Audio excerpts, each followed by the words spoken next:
नमस्कार बच्चों, आज हम करने वाले हैं पार्ट नंबर 11। किसी का भी बेटा मुझे कोई भी कमेंट नहीं आया कि पार्ट नंबर 10 पढ़ा दो, तो मैंने पार्ट नंबर 10 को कर दिया है स्किप, क्योंकि वो केवल पढ़ने के लिए ही है। तो चलिए अब हम पार्ट नंबर 11 करते हैं। अगर कोई भी बच्चा मुझे अभी भी कमेंट करता है पार्ट नंबर 10 का, तो मैं आपको ज़रूर पढ़ा दूँगी। वैसे उसमें से एग्ज़ाम में या टेस्ट में कुछ भी नहीं पूछा जाता है स्कूल में, क्योंकि वो केवल पढ़ने के लिए होता है। तो चलिए अब हम पार्ट नंबर 11 करते हैं, उस रात की बात। तो चलिए शुरू करते हैं। ज़िंदगी में कभी कभी ऐसी अनहोनी घटना घट जाती है जो आदमी के आचार विचार को बदल डालती है। मेरे साथ भी ऐसा ही हुआ। उस घटना को मैं कभी भूल नहीं पाता। तो यहाँ पे अनहोनी का मतलब होता है ना होने वाली या असंभव चीज़, इम्पॉसिबल। तो कहते हैं ज़िंदगी में कभी कभी कुछ ऐसी घटनाएं हो जाती हैं जो आदमी का सोच विचार सब बदल डालती हैं। मेरे साथ भी कुछ ऐसा ही हुआ था। उस घटना को मैं कभी भूल नहीं पाता हूँ। तो चलिए अब हम देखते हैं क्या हुआ था। एक दिन मैं अपने परिवार के साथ आराम कर रहा था, तभी दरवाजे पर किसी की आहट सुनाई दी। यहाँ पे है आराम, ठीक है। किसी की आहट सुनाई दी। तो वो कहता है एक दिन मैं अपने परिवार के साथ आराम से बैठा हुआ था या आराम कर रहा था, तभी किसी ने हमारा दरवाज़ा खटखटाया, यानी कि दरवाज़े पर किसी की आहट सुनाई दी। तो कहता मैंने बाहर जाकर देखा, मैले कपड़ों में एक बुढ़िया खड़ी थी। बुढ़िया अपना हिंदी में पंजाबी में बुढ़िया को मतलब बुज़ुर्गों को बुढ़िया के नाम से बोल दिया जाता है, प्यार से। बुढ़िया खड़ी थी जो कि चेहरे से बिखारिन लग रही थी। लाल रंग का कागज़ का टुकड़ा मेरे और बढ़ाती हुई बिल खखर रो उठी।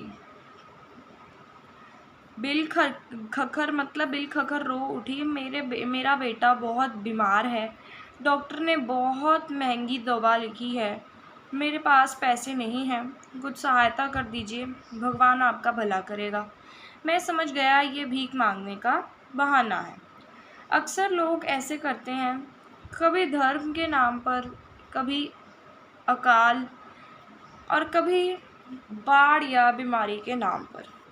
वह भिखारी नहीं कहलाते, लेकिन पैसे अधिक पा जाते हैं। तो कहते हैं एक दिन की बात है, मैं अपने परिवार के साथ आराम कर रहा था, तभी दरवाजे पे मुझे कोई खटखटाहट सुनाई दी। मैं बाहर जाके देखा तो एक मैले कपड़ों में एक बुढ़िया खड़ी थी, जिसके चेहरे पर जो चेहरे से देखने पर लग रही थी एकदम भिखारिन। लाल रंग का कागज़ मेरी ओर बढ़ाती हुई वह रो उठी। बिलकर रो उठी मतलब बहुत ज़ोर से रो उठी। मेरा बेटा बहुत ज़्यादा बीमार है। उसने ये कहा कि मेरा बेटा बहुत ज़्यादा बीमार है, डॉक्टर बहुत महंगी दवा लिख रहे हैं, मेरे पास उसके पैसे नहीं हैं, अगर कुछ सहायता करेंगे कर दीजिए। वो कहती कि कुछ सहायता, कुछ हेल्प कर दीजिए मेरी, भगवान आपका भला करेगा।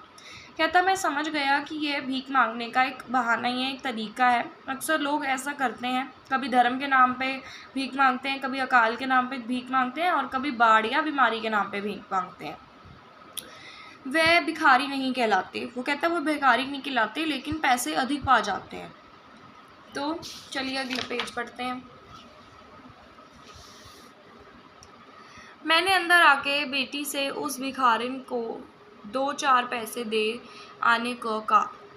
लौटकर बेटी ने बताया वह कह रही है कि मैं भिखारिन नहीं हूँ, बेटे के इलाज के लिए सहायता मांग रही हूँ, वह ठीक हो जाए तो लौटा दूँगी।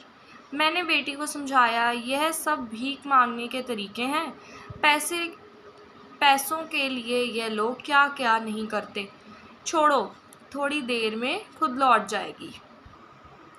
तो वो कहता कि जब मैं अंदर आया, मैंने अपनी बेटी से कहा कि जाकर उसको 2-4 रुपये दे दो। लौटकर बेटी ने बताया कि वह कह रही है कि मैं भिखारन नहीं हूँ, बेटे के इलाज के लिए सहायता मांग रही हूँ, जब वह बेटा ठीक हो जाएगा थोड़े से पैसे कमाकर आपको लौटा दूँगी। तो वो ऐसे कह रही थी, ठीक है। मैंने बेटी को समझाते हुए कहा यह सब भीख मांगने का तरीका है, पैसे के लिए ये लोग क्या क्या नहीं करते हैं, छोड़ो थोड़ी देर में खुद लौट जाएगी। कहते छोड़ो, तो अंकल कहते हैं बच्चे को अपनी कि छोड़ो कोई बात नहीं, वो खुद थोड़ी देर में चली जाएगी। मेरी पत्नी को दया आ गई। उसने बेटी को 1 रुपया का नोट देते हुए कहा, कह देना कि और घरों से मांग ले। किंतु इस बार भी बुढ़िया ने मना कर दिया। बेटी ने आकर बताया, कह रही है कि आप लोगों को कैसे समझाऊं, मेरे पास इतना समय नहीं है कि सारे शहर में घूम घूम कर मांगूं। विपदा में मेरी मदद करें, ऊपर वाला आपका घर भरा रखेगा। कहती मेरी पत्नी को दया आ गई तो उसने बेटी को कहा कि जाकर इसको पैसे दे दो और कह देना कि दूसरे घरों में मांग ले। किंतु इस बार भी बुढ़िया ने मना कर दिया। बेटी आकर बताने लगी कि वह कह रही है कि आप लोगों को कैसे समझाऊं कि मेरे पास इतना समय नहीं है कि मैं सारे शहर में घूम घूम कर पैसे मांगूं। विपदा मतलब मुसीबत या संकट में मेरा मदद करें आप लोग। ऐसे की बुढ़िया कह रही थी कि विपदा में मेरी मदद करें, ऊपर वाला आपका घर भरा रखेगा, मतलब आपको कभी भी किसी चीज़ की कमी नहीं आने देगा। सुन लिया ना, नखरे भी पूरे दिखा रही है, इससे बात करने ही बेकार है, छोड़ो चली जाएगी अपने आप। बुढ़िया ने 2-3 बार आवाज़ लगाई, फिर निराश होकर चली गई। इस घटना के ठीक 3 महीने बाद किसी काम से मुझे शहर से दूर जाना पड़ा। मैं मोटरसाइकिल से ही गया और उसी से लौट रहा था कि एक बेयाबान स्थान मतलब जंगल जैसा स्थान था। वहाँ पे बेयाबान स्थान यानी कि वन था। वहाँ पे मैं मेरी गाड़ी का इंजन खराब में बेयाबान स्थान में मतलब वन में मेरी गाड़ी का, जंगल में मेरी गाड़ी का जो है इंजन ख़राब हो गया। मैंने ठीक करने की कोशिश की पर सब बेकार। चारों तरफ नज़र दौड़ाकर देखा, कहीं कोई बस्ती या कस्बा दिखाई नहीं दिया। बस्ती यानी कि कोई रहने की जगह यानी कि क्वार्टर्स वगैरह जो होते हैं ना, जहाँ पे भैये रहते हैं वो, ठीक है। तो वो कहते हैं कि यहाँ पे बस्ती या कोई कस्बा नहीं था, कोई भी घर रहने बार कुछ भी नहीं था, झोंपड़ी वगैरह। तो यहाँ पे वो कहता है कि मैंने उनको कहा कि छोड़ो, देखो कितने नखरे हैं इनके, एक तो पैसे भी मांगती हूँ, ऊपर से नखरे कितने दिखा रही हैं, छोड़ो चलो खुद चली जाएगी ये। तो उसकी 1-2-3 बुढ़िया ने 2-3 बार मुझे आवाज़ लगाई, फिर वह निराश होकर चली गई। इस घटना के ठीक 3 महीने बाद, कहता है ये जब घटना हुई उसके 3 महीने बाद मैं शहर से दूर जाना पड़ा मुझे। मैं मोटरसाइकिल पे गया था और मोटरसाइकिल से ही लौट रहा था। एक जंगल वाले स्थान पर मेरा जो गाड़ी का इंजन जो था ना वो ख़राब हो गया। मैं ठीक करने की बहुत कोशिश करी पर वो ठीक नहीं हुआ, सब बेकार हो गया। चारों तरफ मैंने नज़र दौड़ाकर देखा तो वहाँ पे ना कोई बस्ती थी, ना कस्बा था, ना रुकने की कोई जगह थी। धीरे धीरे रात गहराती जा रही थी। गहराती मतलब बहुत ज़्यादा टाइम होता जा रहा था। आसपास खड़े पेड़ पौधे डरावने लगने लगे थे। गीदड़ों की हुआ सुनाई देने लगी थी। जंगली जानवरों और चोर लुटेरों के डर से मैं घबरा उठा। अचानक मेरी नज़र सामने दूर टीले पर पड़ी। टीले क्या होता है? लालटेन। दिस इज़ टीले, ये टीला होता है। क्या होता है टीला? ये दिस इज़ कॉल्ड टीला। तो वो कहते हैं टीले पर पड़ी, मन में एक आशा बंधी। मैं साहस करके टीले पर जा पहुंचा। मोटरसाइकिल सड़क के किनारे ही छोड़ दी थी। कुछ ही दूरी पर रोशनी दिखाई दी। वो कहता है धीरे धीरे जो रात है वो ज़्यादा होती जा रही थी, गहरी होती जा रही थी। अब डरावने जो पेड़ खड़े थे साथ में, पेड़ पौधे जो थे वो भी डरावने लगने लगे थे। गीदड़ों की आवाज़, गीदड़ों की हुआ गीदड़ मतलब क्या, इंसेक्ट्स की आवाज़ सुनाई देने लगी थी। जंगली जानवर, चोर लुटेरों का काफ़ी डर के कारण मैं घबरा रहा था। अचानक मेरी नज़र जो है एक दूर टीले पर पड़ी थी, एक लालटेन पर पड़ी थी।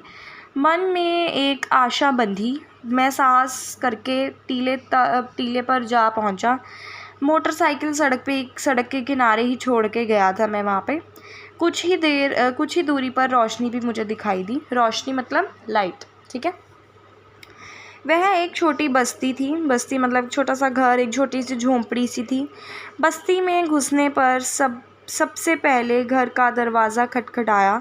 एक बुढ़िया लालटेन लेकर बाहर आई। मैंने अपनी परेशानी कह सुनाई। रास्ते में मेरी मोटरसाइकिल ख़राब हो गई है, टीले के उस पार खड़ी है। अगर यहाँ कोई मिस्त्री मिल जाए तो मैं घर पहुँच जाऊँ। तो कहता है कि वह एक छोटी सी बस्ती थी, वहाँ जा पहुँचा। मैं बस्ती में अंदर घुसने से पहले तो मुझे दरवाज़ा खटखटाना पड़ना था, तो मैंने दरवाज़ा खटखटाया। बाहर एक बुढ़िया आई, लालटेन लेकर बाहर एक बुढ़िया आई। तो मैंने अपनी परेशानी उन्हें सुनाई और कहा कि मेरा मोटरसाइकिल जो है सड़क के किनारे खड़ा हुआ है, तो अगर मुझे कोई मिस्त्री मिल जाए तो मैं अपना घर पहुंच सकता हूं। मेरा मोटरसाइकिल जो ख़राब हो गया है उस किनारे खड़ा है, तो अगर मुझे कोई मिस्त्री मिल जाए तो मैं घर पहुंच जाऊंगा। उस बुढ़िया ने अपने बेटे और पति को बुलाया। उन्होंने कहा कि उस बस्ती में कोई मिस्त्री नहीं है, पास के गांव से सुबह उनका बेटा बुला लाएगा, रात भर में वहीं ठहर जाओ। तो उस बुढ़िया ने, उस आंटी ने अपने बेटे को और पति को बुलाया। उन्होंने कहा कि इस बस्ती में कोई भी मिस्त्री नहीं है, तो पास के गांव में हमारा बेटा जो है सुबह बुला लेगा, तो आप रात भर यहीं पे रुक जाओ, है ना। मेरे सामने कोई और रास्ता नहीं था। वो कहता मुझे और कोई रास्ता आ ही नहीं रहा था, उस टाइम ध्यान ही नहीं था और कोई रास्ता था ही नहीं। मैं उस झोंपड़ी में बिछी एक मात्र चारपाई पर बैठ गया। तो कहता है कि बुढ़िया ने कहा, बेटा मुंह हाथ धो लो, जो बना है तुम भी खा लेना। नहीं, मुझे भूख नहीं है। ऐसा कैसे हो सकता है, हम खा लें और अतिथि भूखा सो जाए। अतिथि मतलब मेहमान। बुढ़िया ने बाजरे की रोटी और बथुए का साग मेरे सामने रख दिया। उसके बेटे ने मेरा हाथ धुलवाए। तो यहाँ पे वो कहता है कि मेरे सामने और कोई रास्ता नहीं था, तो मुझे यही हुआ कि चलो मैं इस झोंपड़ी में ही अपनी रात रह लेता हूँ, तो बिता लेता हूँ। तो झोंपड़ी में एक मात्र मतलब एक ही चारपाई बिछी हुई थी जहाँ पे मैं जाकर बैठा। बुढ़िया ने कहा कि बेटा मुँह हाथ धो लो और जो बना है वही खा लेना। तो मैंने कहा कि नहीं, मुझे भूख नहीं है। ऐसा कैसे? तो बुढ़िया ने कहा, ऐसा कैसे हो सकता है कि हम खा लें और अतिथि मतलब मेहमान जो हैं भूखे सो जाएं। बुढ़िया ने बाजरे की रोटी दी और बथुए का साग सामने रख दिया और उसके बेटे ने मेरे हाथ धुलवाए थे। खाना खाते हुए लालटेन की रोशनी में बुढ़िया को ध्यान से देखा। देखते ही मैं सन रह गया। सन मतलब एकदम शांत रह गया, एकदम वो हो गया, मैं ब्लाइंड, एकदम चौकन्ना हो गया। मतलब वह तो वही बुढ़िया थी जो सहायता मांगने मेरे दरवाजे पर आई थी। बातचीत से पता लगा कि उसका यही लड़का अस्पताल में था। मैंने बड़ी मुश्किल से रोटी निगली। मन ही मन में उस दिन के व्यवहार पर लिज्जत हो रहा था। लिज्जत मतलब गुस्सा आ रहा था। मुझे बहुत शर्मिंदगी हो रही थी कि मैंने उस दिन ऐसा व्यवहार इनके साथ किया। तो कहता, खाना खाते हुए मैंने लालटेन की रोशनी पड़ रही थी बुढ़िया के फेस पर, तो मैंने उनको ध्यान से देखा। तो मुझे ध्यान आया कि ये तो वही बुढ़िया है जो मेरे पास दरवाजे पे सहायता मांगने आई थी। बातचीत से पता लगा कि उसका वही बेटा जो है अस्पताल में था। मैंने बहुत मुश्किल से रोटी अपने अंदर करी निगली। मन ही मन में उस दिन के व्यवहार से मैं बहुत ज़्यादा निराश हो रहा था, लिज्जत हो रहा था। गर्मी की रात थी। बुढ़िया, उसका पति और बेटा ज़मीन पर सोए, लेकिन मेरे लिए उन्होंने चारपाई बिछा दी। तो चारपाई मतलब होता है कॉट। तो वो कहते, उनके इस भले व्यवहार से मुझे और भी लिज्जत कर दिया। सोचते सोचते ना जाने कब मेरी आँख लग गई। सुबह मेरे उठने से पहले ही उनका बेटा मिस्त्री को बुला लाया। मिस्त्री ने घंटे भर में मेरा मोटरसाइकिल ठीक कर दी। इस बीच बुढ़िया ने मेरे बार बार मना करने पर भी चाय तैयार कर दी। तो यहाँ पे वो कहता है कि गर्मी की रात थी, बुढ़िया, उसका पति, उनका बेटा ज़मीन पर सोए, लेकिन उन्होंने मेरे लिए चारपाई बिछा दी थी। उनके इस भले व्यवहार से मैं और भी ज़्यादा लज्जित हो रहा था, और भी ज़्यादा शर्मिंदा हो रहा था। सोचते सोचते ना जाने कब मेरी आँख लग गई। मेरे उठने से पहले ही उनका बेटा जो है मोटरसाइकिल ठीक करवाने के लिए मेरे मिस्त्री को ले आया था पास के गांव से, और मेरे 100 बार मना करने पर भी उनकी माँ ने, मतलब बुढ़िया ने, चाय बना के रखी थी। चलते समय मैंने बुढ़िया के हाथों में कुछ रुपए देने की कोशिश की, लेकिन उसने मना कर दिया। कहा, हमने पैसों के लिए आपकी मदद नहीं की, हम गरीब ज़रूर हैं पर हमारा दिल गरीब नहीं है। मैं वहाँ से चल पड़ा। बुढ़िया और उसके परिवार के प्रति मेरे मन में आदर का भाव था। मुझे अपने किए पर पछतावा हो रहा था। बुढ़िया और उसके परिवार ने मुझे मानवता का पाठ पढ़ाया था। मैंने तभी सोच लिया था कि उसके पढ़ाए पाठ पर जीवन भर अमल करूँगा मतलब पालन करूँगा। तो यहाँ पे वो कहता है कि चलते चलते जब मैं निकलने लगा था तो मैंने बुढ़िया के हाथ में थोड़े से पैसे देने की कोशिश करी, लेकिन उन्होंने मना कर दिया। ये कहा हमें कि हमने पैसों के कारण तुम्हारी मदद नहीं करी, हम गरीब ज़रूर हैं पर हमारा दिल गरीब नहीं है। मैं वहाँ से चल पड़ा।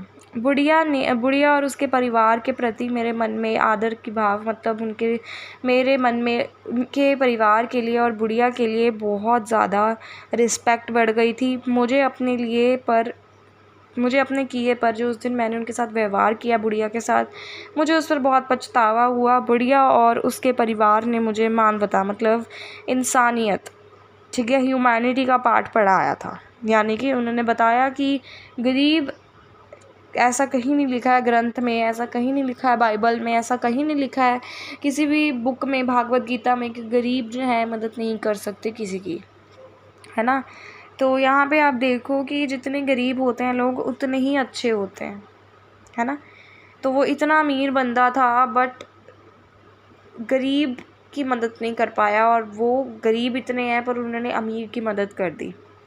तो यहाँ पे वो कहता है कि उन्होंने मुझे जो पाठ पढ़ाया था ह्यूमैनिटी का, मैंने तय किया कि मैं जीवन भर उसी पाठ पर अमल करूँगा, मतलब पालन करूँगा उसी पाठ का, कि सबकी मदद करनी चाहिए, है ना। कभी भी ऐसा नहीं होना चाहिए कि ये गरीब हैं, ये पैसे मांगने के तरीके हैं, ये बस फालतू बात है ना। तो ऐसा नहीं होना चाहिए, हमें रिस्पेक्ट करनी चाहिए सबकी, चाहे वो गरीब हो, चाहे वो अमीर हो, चाहे वो मिडिल क्लास क्यों ना हो, ठीक है। सो बेटा, आज का पार्ट बताओ कैसा लगा। मुझे तो सच में ये पार्ट बहुत बढ़िया लगा, मुझे सच में ये बात बहुत बढ़िया लगा। आप बताओ आपको कैसा लगा। चलो अब हम अगली वीडियो में आपको शॉर्ट्स के द्वारा मिलते हैं अभ्यास कार्य में। और do subscribe my channel. God bless you all, love you all, keep supporting बेटा। एंड मेरे अभी तक आपने सिर्फ और सिर्फ 2 सब्सक्राइबर्स करवाए हैं, बट सो बैड थिंग। चलो कोई बात नहीं, I am trying my best, and आप लोग भी सपोर्ट करो, ठीक है। चलो, थैंक यू, बाय स्टूडेंट्स।